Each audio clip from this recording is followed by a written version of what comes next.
Ladies and gentlemen, welcome to the American Society of Landscape Architects 2012 Opening General Session.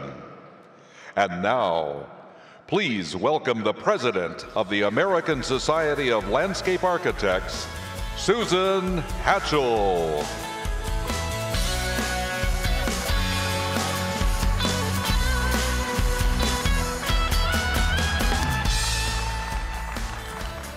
Good morning, everyone, and welcome to Phoenix. I am so excited about the time we're going to have here together over the next few days as we celebrate our conference theme, Beyond Boundaries: Design, Leadership, and Community. As landscape architects, our plans, our designs, and our policy change the world in a very physical and very permanent way. It's a large responsibility, yet we must constantly strive to make the world a better place, environmentally, economically, and socially. We must remember that the words that we write and the lines that we draw design an important legacy for our communities for generations to come. In this difficult economy we've experienced in the last few years, it's so important that we look beyond the existing boundaries, take new risks, try new things, and learn to turn adversity into opportunity.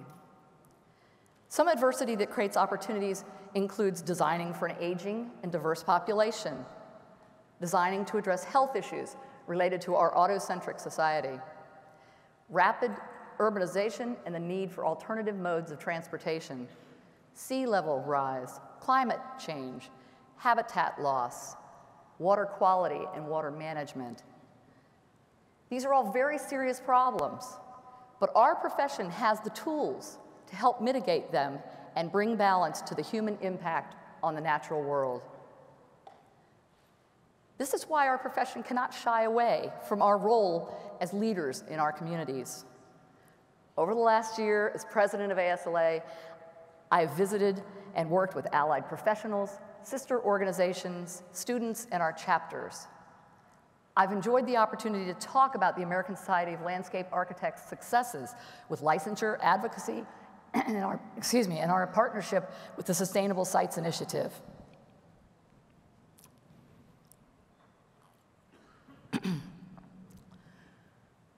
We continue to gain public and political recognition for the work we do. By far, my favorite part of this last year has been traveling across the country, visiting your chapters, and meeting with students. Attending chapter meetings, seeing the best of the best in your awards and honors programs, sharing your enthusiasm, dedication, and passion has been incredibly invigorating for me. I consistently see a dedicated community of landscape architects working hard to bring excellence and beauty to our communities and to protect the public health, safety, and welfare. When I spoke to you last year in San Diego, I'd asked two favors of you. Please be involved in the public awareness campaign and help us grow our membership numbers and diversity. Did anyone do their homework? Yay, that's great. Thank you, and please keep up the good work. Well, the bad news is today I have 3 new challenges for you, but they might be easier.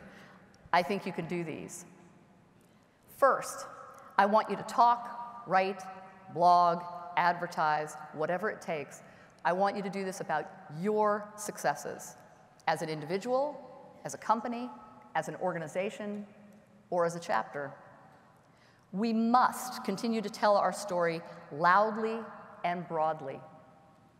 We must continue to tell the world who we are, what we do, and why it matters. Second thing, in conversation, on your letterhead, and on your business cards, I want you to call yourself a landscape architect if you are legally able to do so. It's very impressive that you are the Regional Director of Urban Development or the Vice President for Design Services. Your mother and I are proud of you, and you've earned those titles. But I want you to remember that the title you worked so hard for through education, experience, and examination is landscape architect. That's the title that's protected by law That's the title that tells the public who you are and what you do. I am a landscape architect. Say it as loud and as often as you possibly can. Third, if you're eligible, I want you to make sure to use the initials ASLA behind your name. ASLA is the organization of record and the largest voice for landscape architecture on the planet. Be proud of your membership. Use those initials and be an active participant in your chapters and in your communities. Each and every day, I am so grateful that I found a profession that brings so many rewards back to me. I am very blessed. I have interesting projects, inspiring clients, and fun and talented colleagues such as yourselves who are true and devoted friends. I'm also so grateful that I can practice and call myself a landscape architect, and I want to thank all those people who worked hard to fight for that right for me. And unfortunately, we still have to fight for that right, and I appreciate all you do to help with that. I'm also grateful to be a member of the ASLA. It has brought me leadership skills and network over the years and years of involvement that are so valuable to me for personal and professional development. I'm particularly humbled to have had the opportunity to serve as your president this past year. I think the main thing that I've learned is that my voice matters. My voice can make a difference. Please join me and make sure your voice is heard as we celebrate here together in Phoenix, as well as when we all go back home to our own communities next week. Design, leadership, community. Let's put them together and push beyond the existing boundaries to a new day. Thank you.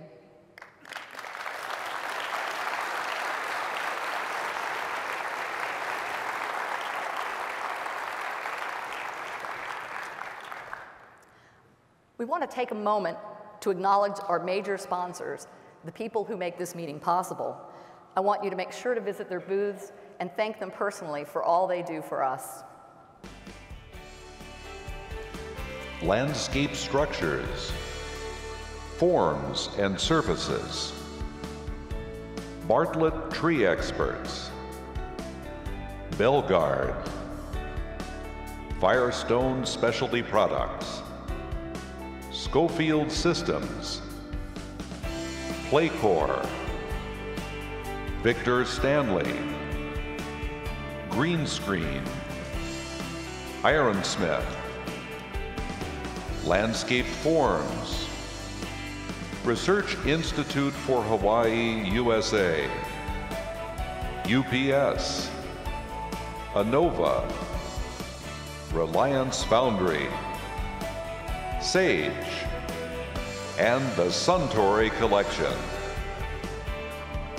Thanks to all of them for their ongoing support. Make sure to say hi and tell them how much it means to you that they're here with us. The ASLA Arizona chapter members, under the leadership of co-chairs of the host chapter, Dean Chambers and Jim Kaufman, have been working for more than a year to make this meeting not only happen, but to make it a huge success.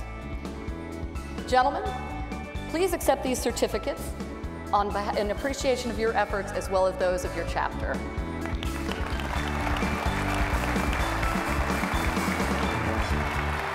We're supposed to have a camera here, but we don't. You've done good. Oh, there he is. Oh, here he is. Did you get us? Thanks.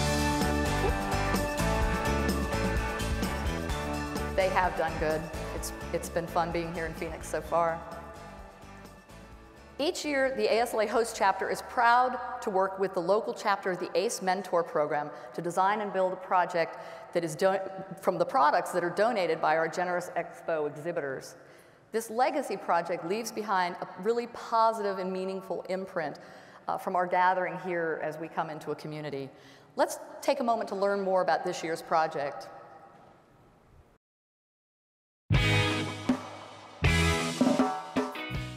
The Arizona ASLA is pleased to partner with the ACE Mentor Program as part of the 2012 ASLA Nationals effort to give back to the community that helped host its annual meeting. This year, the Arizona Host Chapter has teamed up with a local affiliate of the ACE Mentor Program to design a project at Metro Tech High School in Phoenix, using generous donations from Expo exhibitors. This year's project will upgrade the horticulture program's greenhouse and build a courtyard garden for all of its students to work, enjoy, and experience. I'm Brian Reynoso, and I'm one of the assistant principals here at Metro Tech High School. Metro Tech was opened in 1985 as a vocational school, and in 1999 became a full comprehensive high school offering both vocational and academic programs. We cater to about 1,500 students. Most of these students come from Phoenix Union High School District. Currently, the horticulture department works with culinary classes to provide edibles for their program. The new design, Huerta, a kitchen garden, will help expand that concept and allow for a future outdoor kitchen, larger garden area, and citrus plantings, in addition to the existing fish hatchery. The garden area has already made efforts towards sustainability through composting and a rainwater harvesting system to supplement their irrigation. This will continue in the new design with the use of permeable pavers, recycled site furnishings, and solar lighting, all creating an outdoor classroom benefiting both the culinary and horticulture students. Hi, my name is Mary Troop, and I am the practical horticulture teacher here at Metro Tech. Our program is a vocational program for students with disabilities, and we provide different opportunities within the horticulture industry. Developed over a series of workshops and lesson plans, the students learned how to survey grades, develop a base map, and begin their design on paper. 7 designs were developed by student teams, with concepts from each incorporated into the final design. In the coming months, their creativity and vision will become a reality as their designs and the generous donations from this year's expo are incorporated into a garden retreat that will benefit many in the years to come. I also really wanted to thank the ASLA ACE Mentor Legacy Program of 2012. This helps us to create a really nice environment for the students. Really appreciate everything that's being given, donated, and especially the time of all of the designers that have worked along with our students.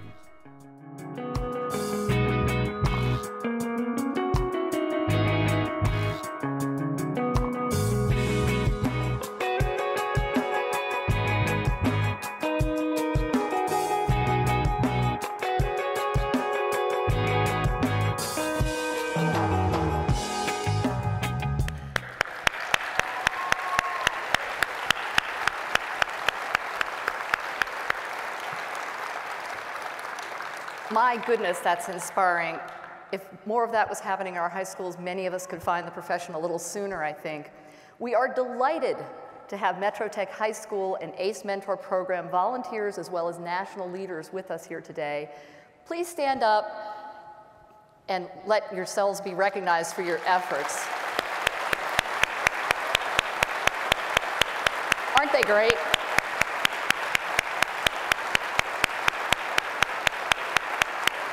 We're so glad you could join us today.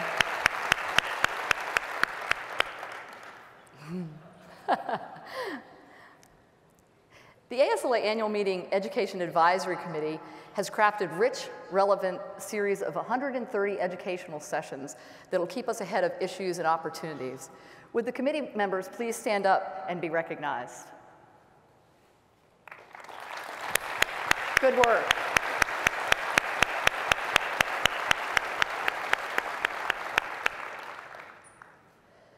This general session is brought to you by our always good friends at Landscape Structures, our premier sponsor for the annual meeting. Landscape Structures has generously supported our profession for so many years and in so many ways, and we really are so grateful for their ongoing support. Please join me in welcoming ASLA Fellow and Chairman of Landscape Structures, Steve King, and he will introduce our keynote speaker.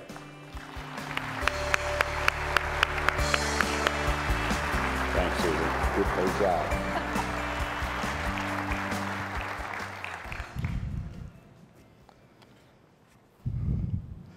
Well, thanks, Susan. As a landscape architect, I am especially pleased to partner with ASLA and sponsor this general session. Today's speaker, Charles Fishman, is an award-winning investigative journalist and author who has spent the last 3 years circling the globe, from Las Vegas to New Delhi. To uncover the world of water is changing and what the enormous implications are for each of us, no matter where we live. His new book, The Big Thirst: The Secret Life and Turbulent Future of Water, is a fascinating and urgent primer on the history and future of water. Please join me in welcoming Charles Fishman.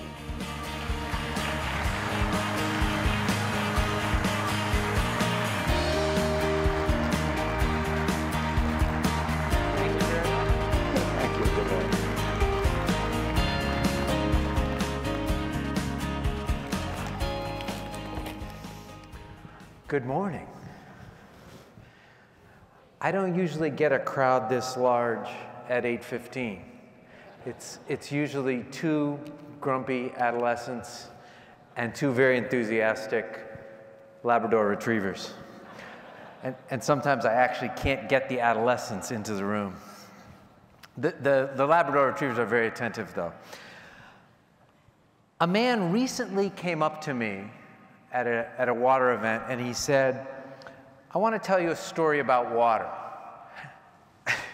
At least for me, surprisingly, although my life now is telling stories about water, that doesn't actually happen that often. People don't come up to me and say, "Let me tell you my water story." So I was quite interested. He said, "Until recently, I was a pilot on a US aircraft carrier. I was actually a pilot," he said, on the last diesel-powered US aircraft carrier. That is the USS Kitty Hawk. He flew F-18 Hornets, and he said, one of our jobs was to make sure that the planes got washed at least once a week with fresh water. Sea air, salt water, and high-performance fighter jets actually don't get along that well. The interesting thing is that on a diesel-powered ship, on a diesel-powered aircraft carrier, with a crew of 5,700 people, water is a pretty precious resource. That aircraft carrier is burning diesel fuel to make water every hour of the day. And so they use water pretty carefully. That's where the phrase Navy shower came from, in fact. And so this man said, what happened was, any time on the ship that we were near a rain squall or a line of rain showers, the captain would order all the F-18s off the deck into the air so that we could go fly through the rain showers. The orders were flaps down, landing gear down, get your plane out there and get it rinsed off in the water that nature is providing. I love the image of all these high-performance jets winging through the rainstorms to get cleaned off. It was essentially nature's own fighter jet fly-through car wash. The captain of that aircraft carrier, of course, was very smart. He understood scarcity. He understood the environment he was operating in, and he knew the value of using water that was available to him smartly and creatively. In his case, he actually understood the real value of fresh water. A gallon of fresh water for the captain of that aircraft carrier was literally worth more than a gallon of jet fighter fuel, because he was burning jet fighter fuel to get to the fresh water. And the other interesting thing is that that captain really left a strong impression about the value of water on all of his crew, including, you know, the most elite members, these fighter pilots.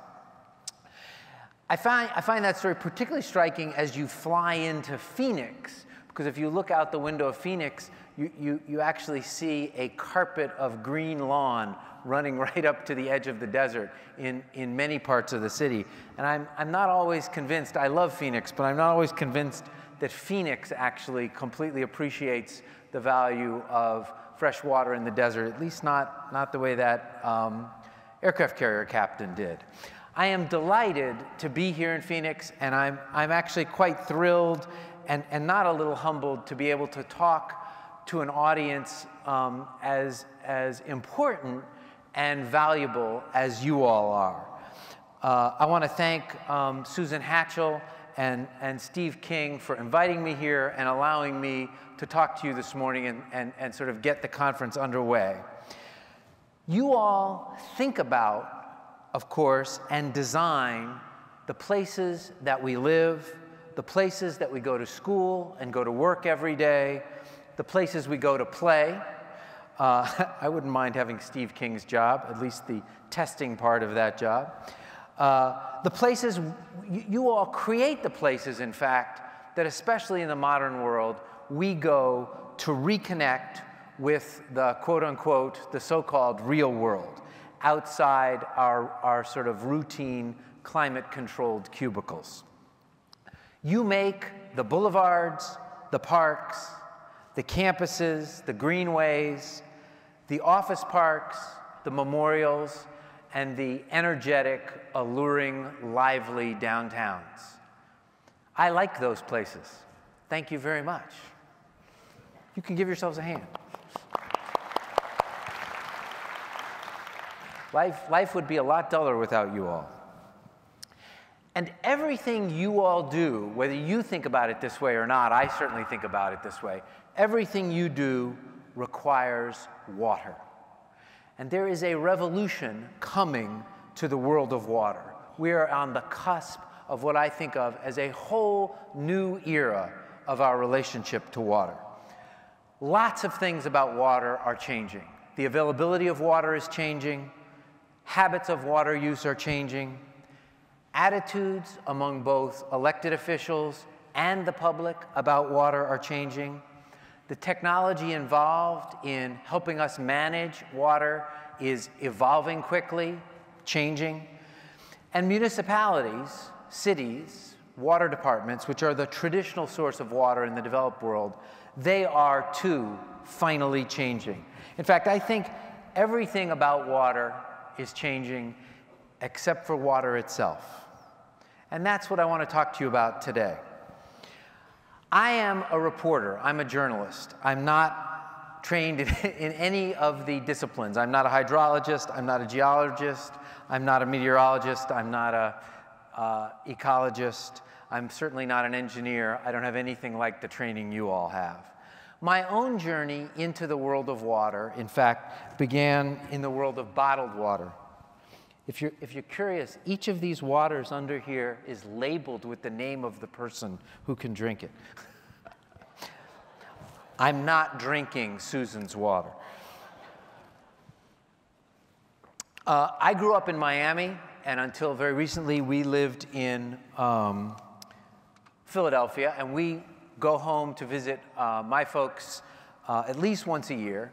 And about 4 years ago, we went to Miami to visit my parents with our kids, the grandparents, and we actually drove from Philadelphia to Miami, so we were a little worn out when we arrived.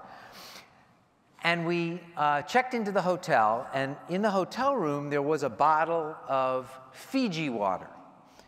And thanks to the miracle of the 90-foot picture of me we can show, it had this little tag around the neck that says, this bottle is here for your drinking pleasure. If you drink it, $7 will be charged to your room bill. That's one bottle of water that costs more than a good 6-pack of beer.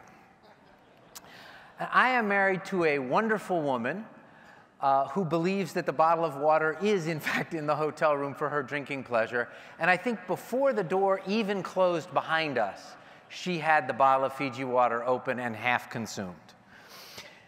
And I said, we'd never seen Fiji water before. And I said, honey, do you think that water really comes to Miami, Florida from Fiji? And where in the world is Fiji anyway, exactly? I had this image of Fiji somewhere out there in the South Pacific near Australia, which is in fact about where it is.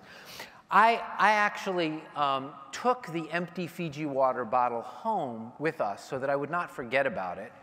And when I got back to my office in Philadelphia, I did a little poking around. First of all, for anybody who's in doubt, The water in the Fiji water bottle comes from Fiji. It literally comes from the nation of Fiji. Here's what I found out. 53% of the people who live in the nation of Fiji do not have access to clean, safe water every day. So it is easier to walk into a 7-Eleven or a grocery store in Phoenix or in Atlanta or in New York or in Los Angeles and get clean, safe drinking water from Fiji for an American than it is for someone who lives in Fiji to get clean, safe drinking water. And that was the trigger for me for a story. The global economy in which we all live, the global economy that has many things that are admirable about it, has contrived to provide Americans with a product they absolutely do not need, water from Fiji, while actually denying that completely essential product to the very people who need it in the nation from which it comes. Journalists can be hard-headed and stubborn and short-sighted sometimes, but that was clearly a story worth trying to understand. And I want you to know that I made the sacrifice of going to Fiji. One of the charming things about Fiji is that flights back and forth to the US only run every other day. So it's possible that you will actually run out of work, but be forced to stay one more day in Fiji. I was put in that really, truly uncomfortable position. So I went to Fiji. I actually went to Poland Spring, Maine, which is where a famous brand of US spring water comes from. I went to San Pellegrino, Italy, to see where the charming water in the green glass bottle comes from. And I wrote a story about the business of bottled water and how come we're so obsessed with bottled water. And the reaction to that story was extraordinary. It turned out people were quite curious about water if you sort of met them where they lived, if you could sort of tell a story about water that they were interested in. And the response was enough that it caused me to think that there might be a book, not in bottled water, but in the world of water itself and where we stand in terms of our relationship to water. So in the course of the last 3 years, I have stood at the bottom of a 500,000-gallon sewage treatment tank. It was empty, but it had only just been emptied. I spent a month in Australia, a country that looks and feels much like the United States in economic and cultural terms, but that endured a 10-year-long drought, much like the drought we're going through now, except it lasted 9 years longer than the one we've had. And that drought remade Australia's economy, and it remade Australia's politics, and it remade how water is viewed and used in Australia. And I wanted to understand what that looked like. I spent a month in India, almost a month in India, a country that has more than enough water for its people, and yet a country in which half the people, 600 million people every day, do not have access to clean, safe water. That's twice the number of people who live in the US. And I wanted to understand how a country that's as smart and energetic and economically ambitious as India can have enough water and yet not provide it to its people. I've stood on the shores of Lake Mead, not far from here, at a spot where the water meets the land, where just 5 years previously there was 150 feet of water. And if you look up, the ceiling in this room is probably 40 or 50 feet over us. To lose between 100 and 150 feet of water across a lake 100 miles long is just extraordinary. It's stunning. I visited the largest soup factory in the world, the Campbell Soup Factory in Napoleon, Ohio, a single factory that uses as much water every day as a town of 50,000 people. I spent a week at the best fountain design company in the world, Wet Design, in Burbank, California. They're the folks responsible, in fact, for the fountain in front of the Bellagio Hotel, the well-known fountain in front of the Bellagio.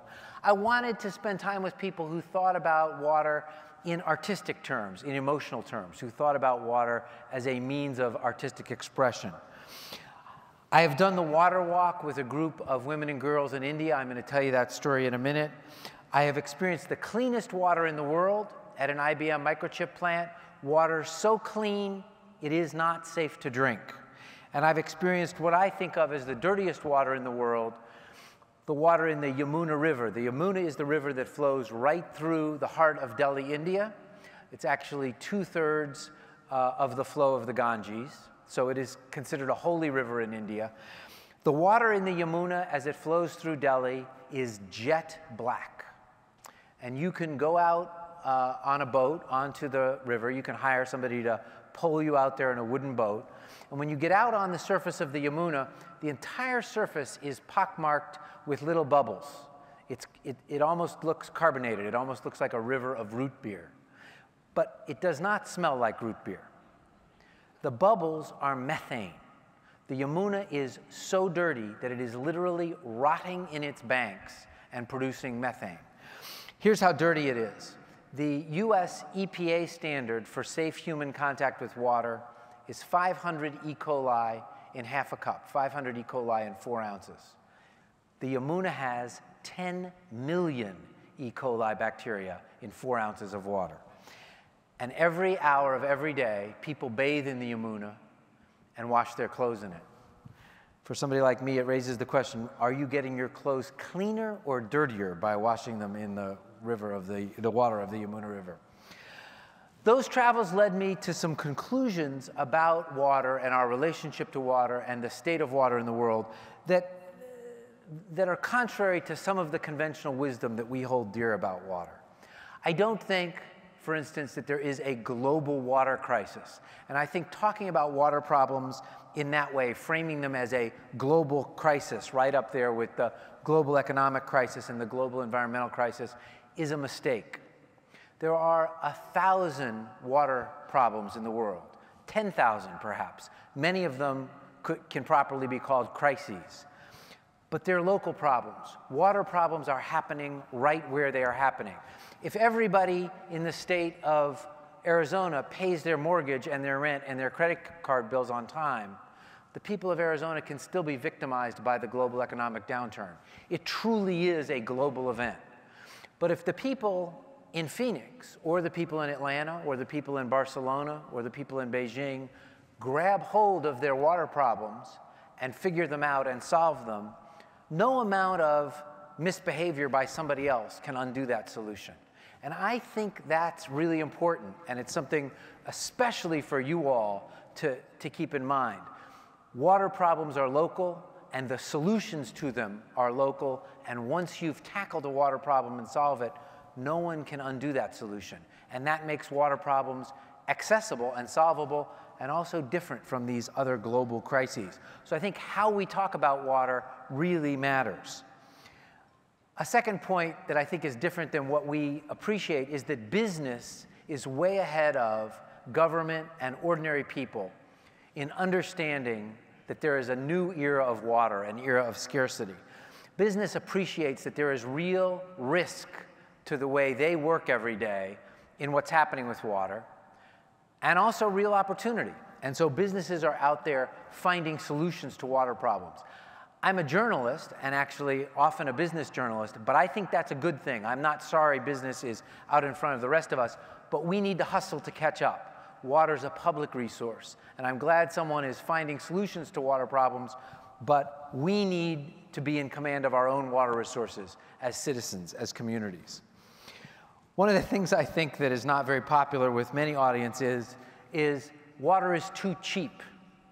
Free is the wrong price for water. That's true in Phoenix. Most Americans, of course, have a water bill, but the bill is just for delivering the water. The water itself is free. And the average water bill in the US, USA Today's huge cover story about water prices yesterday notwithstanding, the average water bill in the US isn't even half what a single smartphone monthly charge is. Resources that are as important as water but are priced without regard to their value end up being wasted. There's no incentive to manage water smartly, given how cheap it is. There's no incentive not to waste it. There's no incentive not to put in place the technology that can help you use water more smartly. So I think water is too cheap, and that is getting in the way of better management of water and better use of water. And finally, and I think this is obviously the most important point, we have been living in a century-long golden age of water in the developed world. About 100 years ago, we figured out how to make sure water was clean for huge cities. And we haven't since then really had to worry about water in the developed world. Our water is unlimited, safe, and essentially free. I think the golden age is over. I don't think those three things are going to be true together going forward. We'll have more than enough water, obviously, to cook and clean and shower. We'll have more than enough water to water our lawns and wash our cars. But water won't be unthinkingly unlimited, and it won't be as cheap as it has been, nor should it be. We're going to go from this golden age of unlimited, safe, and free to an era of what I think of as smart water, using the right water for the right purpose at the right price. I think you all have a huge role to play in helping us make that leap. In the last 20 years, there has been an incredible revolution in medicine. There's been an incredible revolution in computing. I grew up in the world of newspapers. There's obviously been an incredible revolution in the world of media. There's been an incredible revolution in the world of telecommunications. That revolution has, by and large, skipped water, but it is coming to water, and it is coming quickly in the next 10 years. You all in this room, both as a group, and I think most importantly, individually, you all can actually be water revolutionaries. You have the power to help us think differently about water and to think smartly about water. I think you can do two really important things. You can help restore water consciousness in a utilitarian sense, in terms of how we use water every day in our public spaces. And also, you can help restore a sense of water consciousness, and I think this is just as important, emotionally, in terms of reminding us of water's appeal, of a little bit of its magic. And I'm going to tell you a few stories about how to do that. I actually like to start out, although I'm a journalist and a word guy, I like to start out with some numbers. I think numbers are often stickier than words. And I start out in the world of bottled water, which is where I began. In the United States, we buy 1,250,000,000 bottles of water, 1.25 billion bottles of water a week. 4 bottles of water for every man, woman, and child in the country. If you didn't have your 4 this week, somebody had 8. We spend $22 billion a year on bottled water at retail. What does that mean? Well, we only spend $29 billion a year maintaining the entire water infrastructure of the entire country. All the pipes, pumps, and treatment plants get $29 billion. Bottled water gets $22 billion. We spend almost as much on water delivered in crushable plastic bottles as we do on the vital water infrastructure of the country. So people often say to me, you know, in the current financial environment, in the current political environment, there's no money to fix water problems. And I say, actually, the good news is not only is there money to fix water problems, we are already spending it on water. Unfortunately, one 16-ounce bottle at a time. We hear often about the cost of bad water in the world, and I try to pay attention to that and look for a new way of capturing that. When I was in India, the equivalent of the National Science Foundation of India released a study that says India spends 2% of its gross domestic product every year just treating diarrhea just from bad water. 2% of the gross domestic product of India is $400 million a week just treating diarrhea from bad water, $30 billion a year. India spends more treating diarrhea than the total GDPs of 90 of the 180 countries in the world. Mind you, none of the 35 largest cities in India even have 24-hour-a-day water service. All the name brand cities you've heard of, Mumbai, Delhi, Hyderabad, have water 90 minutes or 2 hours a day at most. One of my favorite water statistics is a statistic of my own creation. I actually spent almost a month in Las Vegas in the course of writing the book to understand how Las Vegas manages water. You can't go to Las Vegas, or for that matter, Phoenix, without being struck by the presence of the golf courses. And I was curious how much water it takes to maintain a golf course in Las Vegas. Actually, I was curious how much water it takes to play a round of golf in Las Vegas. 18 holes of golf at a typical Las Vegas golf course require 2,507 gallons of water. One person playing 18 holes, 2,507 gallons of water. Every time any golfer steps to any tee in Las Vegas, 139 gallons of water was used to get that hole ready for that golfer. Truly extraordinary. A foursome in Las Vegas uses more water playing 18 holes than a typical family in the US uses in a month. Weather is changing water availability rapidly. I don't think that's probably news to you all in this room. For some reason, we're having trouble persuading the broader population in the US of that truth. One of the places I went was Perth, Australia. Perth is very much like San Francisco. It sits on the west coast of Australia and has a little bit of the cultural tone of San Francisco as well. Perth is the city, the developed world city that has come closest to running out of water. Perth has seen its rainfall drop 20% over the last 25 years. Doesn't seem like a lot, except when it comes to water infrastructure. Perth's rainfall has dropped 20% over 25 years. The water flowing into Perth's reservoirs has dropped 75%. That's what precipitated the crisis. An elected official in Perth said to me, all of a sudden it looked like we had built our reservoirs in the wrong places. In the United States, we use more water in a day than we use oil in a year. And we use more water in 4 days than the world uses oil in a year. You can see the price of oil, of course, every 12 seconds on the screen during the trading day on CNBC or any of the business channels, every 12 seconds. You never hear about the price or the value of water. But the good news about water, and this is the one thing I would tell everyone in the US if I could tell them one thing about water. The good news is the United States as a country uses less water today than we did in 1980. Not per person, total. We have doubled the size of the economy. We have added 70 million people in the last, whatever it is, 35 years. And we actually have reduced the total amount of water we use by almost 15%. So if we can make that kind of progress, and we haven't even done that good a job on our showers or our toilets, let's be honest, it is possible to make all kinds of dramatic progress. For me, one of the most striking things about water in the US, in the developed world in general, is that water is essentially invisible. The very success of the brilliant engineering system that was installed starting 100 years ago has made water invisible. The pipes are buried, the reservoirs are remote, the treatment plants are tucked away, hidden, so no one has to look at them. All we do is turn on the tap, and there's the water. Most people have no idea where their water comes from. They have no idea the work necessary to get it to them. And the water goes from being invaluable to a waste product across that sort of 4 inches from the tap to the drain. Most people have no idea what happens to the water when it goes down the drain.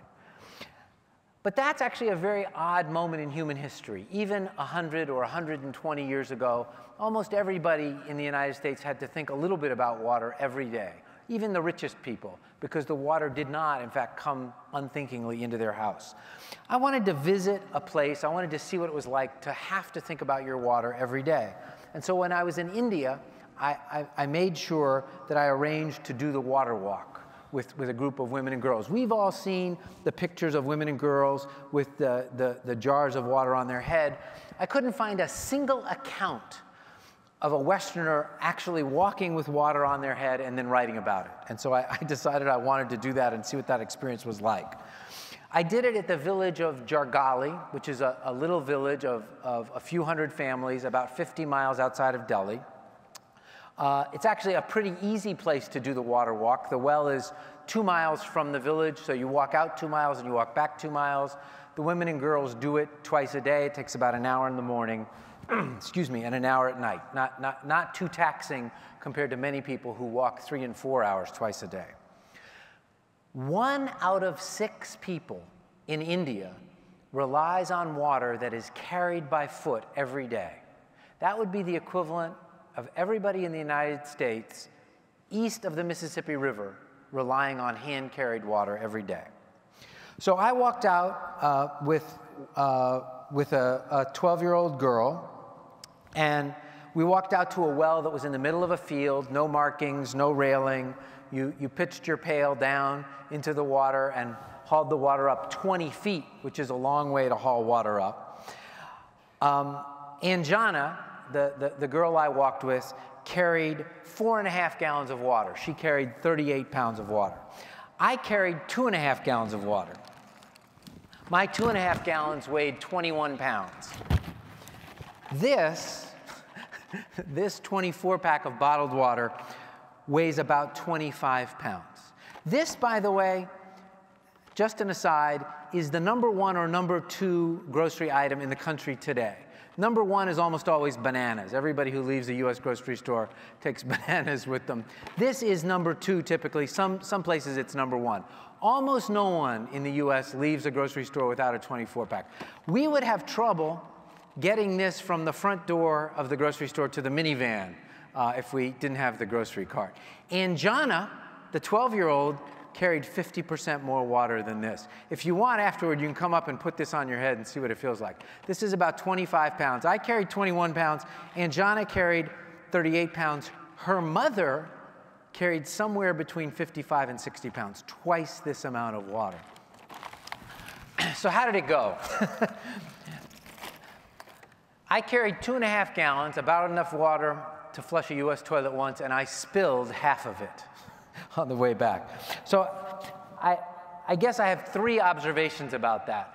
The first is, interestingly, the women and I had cell phone service the entire time we were walking out to the well and back. So we could have used this incredible high-tech symbol of the modern world to call an Indian environmental official and find out why we didn't have the water that the Indian Constitution guaranteed us.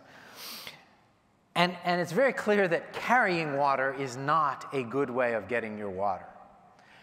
And the final observation, which only really actually struck me recently, is if you can walk to get the water, why in the world isn't there a pipeline to bring the water? It's not that hard to lay a pipe from the well to the village. That is what water management that's not smart looks like across a whole bunch of different arenas. So what does good water management look like? What does smart water look like? One of the places I visited in Australia is a legendary Australian company named Michelle Wool. Michelle Wool is a company everybody in Australia knows. It's headquartered in a suburb of Adelaide called Salisbury. Salisbury is a place that would be instantly familiar and comfortable for any American. Feels like a modern, new suburb, mixed-use developments, beautiful roads, beautiful medians, curb and gutter, sidewalks, very, very nicely done. It's actually an old community. Michelle Wool has been there for 120 years. Australia is still the largest producer of wool in the world. There are 9 sheep in Australia for every person. And this is one of the things I love about being a journalist. You just learn things you never would have even imagined. It turns out that just sheared wool is really dirty. 100 kilograms of just sheared wool is 55 kilograms of usable wool and 45 kilograms of dirt, debris, plant material, and sheep poop. It's almost half dirt. It turns out the sheep are not out there in the outback bathing that often. They need a little of the philosophy of the aircraft carrier captain. So washing wool is a whole profession in Australia, and that's all Michelle Wool does. It scours wool. It cleans the wool and then passes it on to the next stage, and they use a lot of water. They use enough water at the Michelle Wool plant for 1,000 Australian families every day. And a few years into the drought, the men who run Michelle Wool, who are still named Michelle, 5th generation brothers, got nervous about their water supply. And they went to the big water utility in their state and they said, we think if the drought continues, you're going to cut us off. They were using purified drinking water to clean dirty wool. And the water utility said to them, you all spend $1 million on water a year with us. You're our largest non-farm customer for water. We're really happy with our relationship with you. Don't you worry about the water. You just worry about the wool. And the Michelle brothers, to their credit, were not satisfied with that answer. They had what they called water anxiety. At the same moment, the town fathers in the town of Salisbury, the officials, they aren't just fathers, of course, actually. The town officials in Salisbury were wrestling with a problem that is familiar to everyone, I think, in this room. Salisbury was sending its stormwater directly into the Indian Ocean untreated and killing a swath of mangroves along the Indian Ocean coast. And they were about to come under Australian federal government rules that would either require them to clean the water before putting it in the Indian Ocean or incur huge fines for the damage they were doing. And the water person for Michelle Wool and the stormwater person for the town of Salisbury found each other. It's a small town, that wasn't hard, and they solved each other's problems. Michelle Wool put up $1 million in capital, and the town of Salisbury created a series of 750 acres of wetlands. They were already gathering the stormwater. Now they send it through the wetlands. And it emerges after about 10 days more than clean enough to clean dirty wool. In fact, that water is clean enough, the stormwater, after going through the wetlands, to do all kinds of things. Flush toilets, water soccer fields, be provided to homes as the outdoor spigot. And that's what they do with it. The town of Salisbury actually created its own kind of insurgent water utility. They gather the stormwater, they clean it, all they do is put it through the wetlands, no other treatment, and then they store it in an aquifer underneath the town. Right now there's 5 years of water stored under there for the needs of the outdoor needs of the town. Every new home has purple pipe water from that supply for flushing toilets, washing clothes, and the outdoor spigots. The #1 customer for that reuse water, for that cleaned up stormwater, is in fact Michelle Wool. They have essentially cut themselves off completely from the main water utility. They wash all their wool in purified stormwater, and it comes to them 25% cheaper than the water from the water utility. So the Michelle brothers have a much more secure supply of water. They would, in fact, have been cut off during the drought. It's cheaper, and it's smart. It's smart in this way. They're not washing filthy wool in purified drinking water. They're using the right water for the right purpose. And the town of Salisbury took something that was a burden, that was going to cost it money, and they turned it into an asset. Their profit on their insurgent stormwater utility is $1.5 million a year. That's their profit. That, in fact, is just what smart water looks like. Let's come all the way back to a neighbor of Phoenix, Las Vegas, very briefly, and look at how Las Vegas manages its water problems. As many of you know, I'm sure almost everybody in the room has at some point been to Las Vegas. Las Vegas is dry.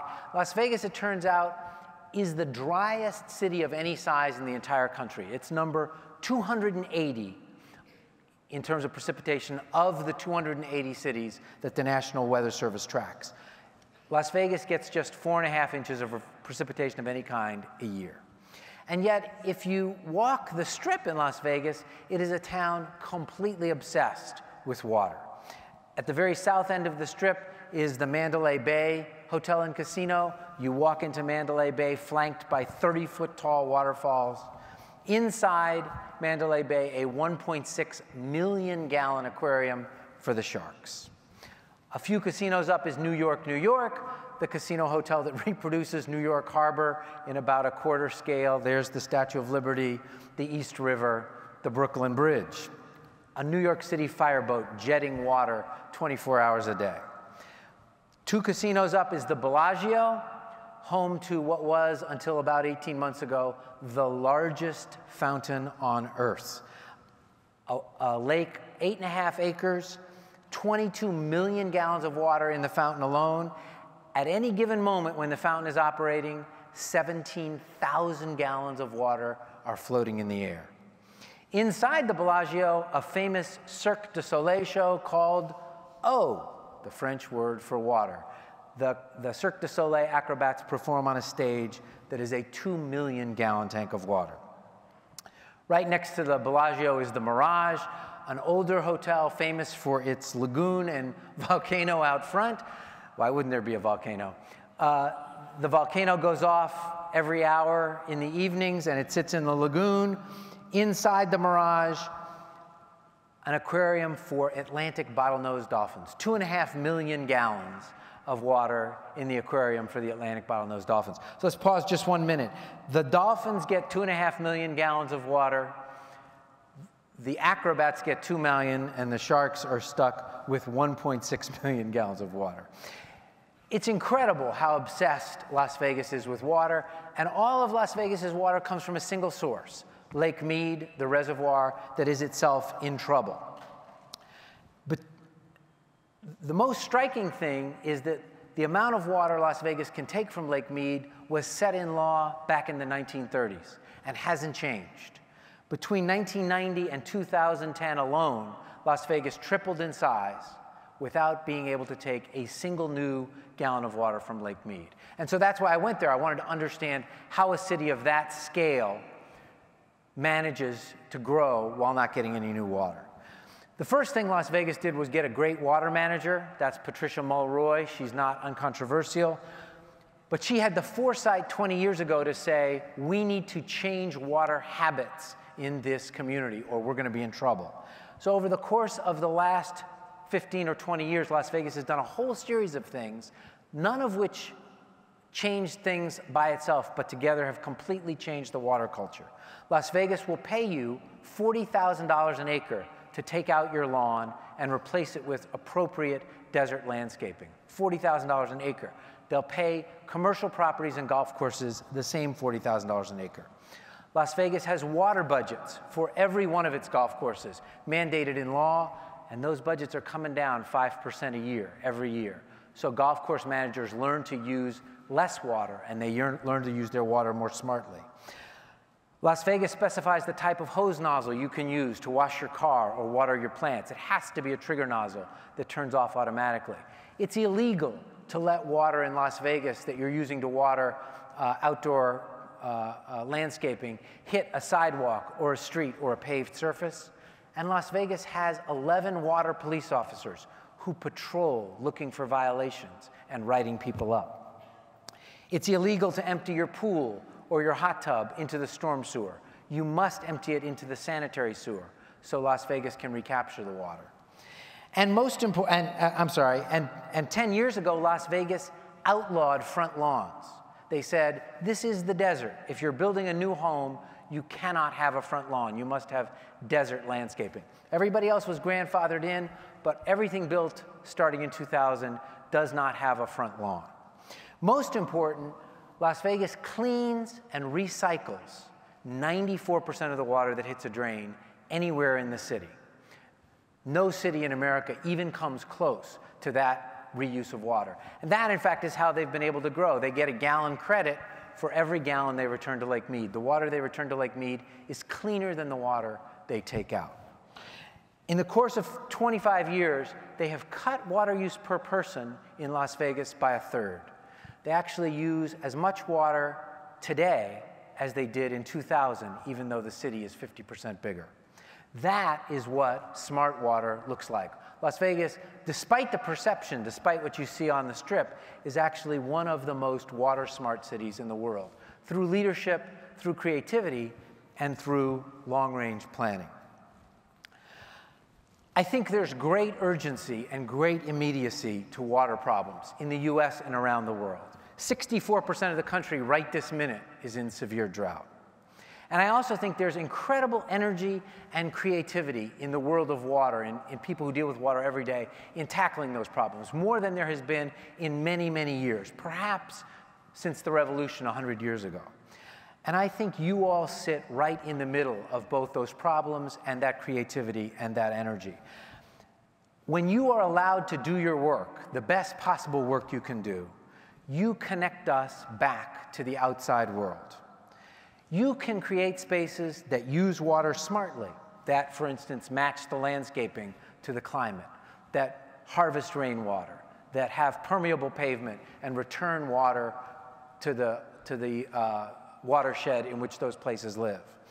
And you can also design spaces that are beautiful, that have imagination and transparency, so that they teach us, without being didactic, just by being in those spaces, so they teach us and remind us about the value of water.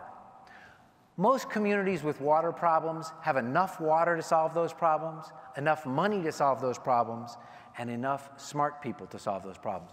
We are in a desert community of 4 million people where lots of people grow lawns. There's clearly enough water here in Phoenix to do what they need to do.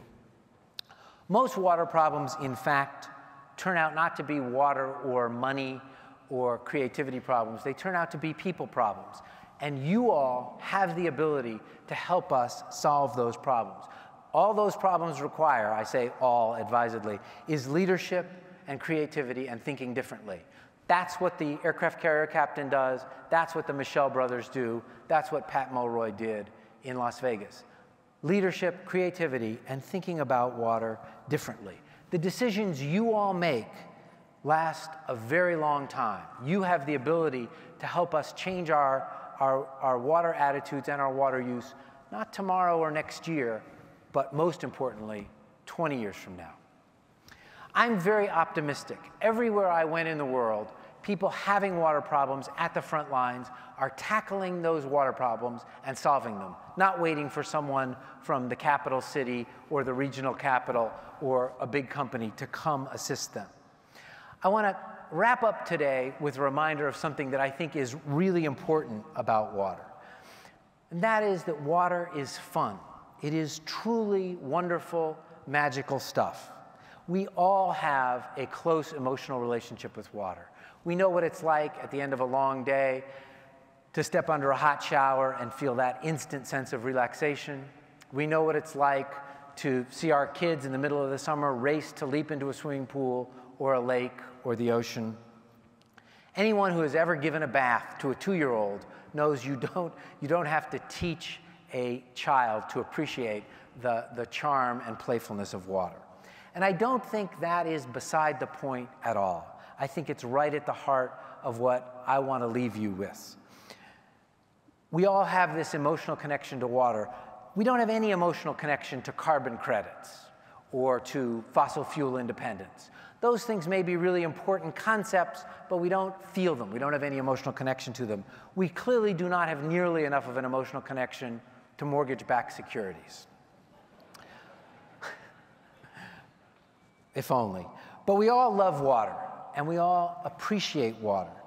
And if you can help us tap that affection, that appreciation, I think that will really help us drive the new era of water, an era of creativity and innovation, an era when we make smart decisions about water. Thank you all very, very much.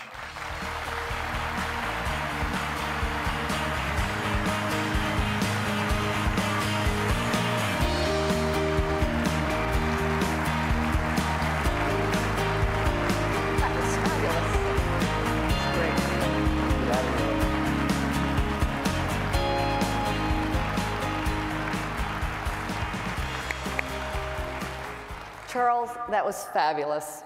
We need you to talk more often and keep talking loudly. And actually, he gave us more homework. Did you notice that? I think that the other thing I want to thank Charles for is that I completely know what my book club book will be for next year. My book club's going to be reading that. If you do want to learn more and talk with Charles, he is going to be signing his book in the bookstore. And you know, I think that's certainly a worthwhile read. So, now for the big event. I'm pleased to invite everyone to the largest expo serving our profession, one filled with thousands of new products, services, and solutions. Behind the wall, there are nearly 400 exhibitors to make you learn and see new products, services, and solutions. Please join us. Head for the expo, where there's free coffee. You don't have to run for it. It's going to be there for a while. But please take advantage of this wonderful resource and see what our future looks like. Enjoy your day, and I will see you back here tomorrow morning. Thanks.